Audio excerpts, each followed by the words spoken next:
नमस्कार दोस्तों, आज के हमारे इस वीडियो में हम आपके लिए गोपाष्टमी की 2 पौराणिक कहानियां लेकर आए हैं। कार्तिक शुक्ल पक्ष की अष्टमी को गोपाष्टमी का त्योहार मनाया जाता है। इस दिन गाय को स्नान करा के उसके बछड़े के साथ विधि विधान से पूजा की जाती है और गाय की परिक्रमा होती है।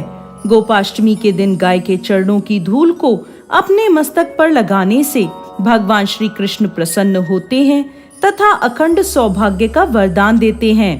गोपाष्टमी की प्राचीन कथा के अनुसार प्राचीन काल में जब भगवान श्री कृष्ण 6 वर्ष के थे, तब वह माँ यशोदा से कहने लगे, माँ, मैं बड़ा हो गया हूँ, अब मैं बछड़े चराने नहीं जाऊंगा, अब मैं गौ माता के साथ जाऊंगा।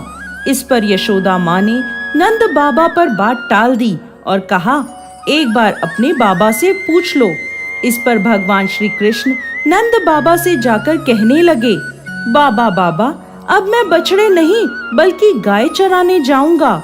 नंद बाबा ने भगवान श्री कृष्ण को समझाने की बहुत कोशिश करी, लेकिन बाल गोपाल की हट के आगे उनकी एक न चली।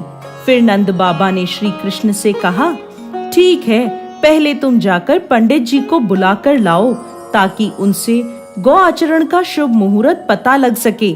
भगवान श्री कृष्ण दौड़े दौड़े पंडित जी के पास गए और एक ही सांस में बोले, पंडित जी, आपको नंद बाबा ने गौ आचरण का मुहूर्त देखने के लिए बुलाया है।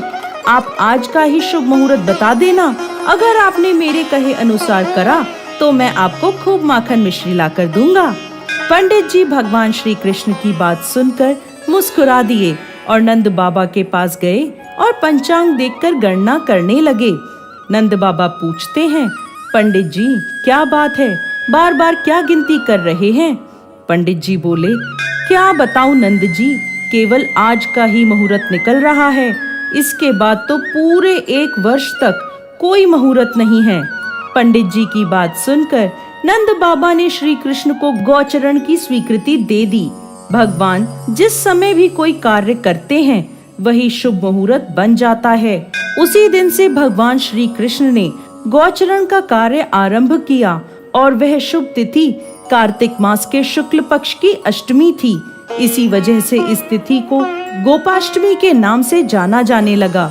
इस दिन कामधेनु गाय ने भगवान श्री कृष्ण का अभिषेक किया था और भगवान श्री कृष्ण गोविंद कहलाए थे।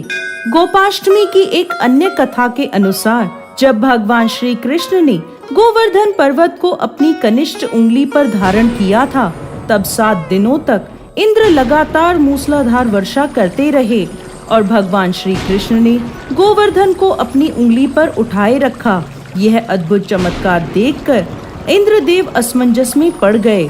तब ब्रह्मा जी ने इंद्रदेव को बताया कि श्री कृष्ण और कोई नहीं, भगवान विष्णु का ही अवतार हैं। यह सत्य जानकर गोपाष्टमी के दिन इंद्र ने अपनी पराजय स्वीकार करी और उनका अहंकार टूट गया। वो भगवान श्री कृष्ण की शरण में आ गए, जिसके बाद श्री कृष्ण भगवान ने कार्तिक शुक्ल अष्टमी के दिन गोवर्धन पर्वत को वापस धरती पर रखा था। इसी दिन से गोपाष्टमी का उत्सव मनाया जाने लगा।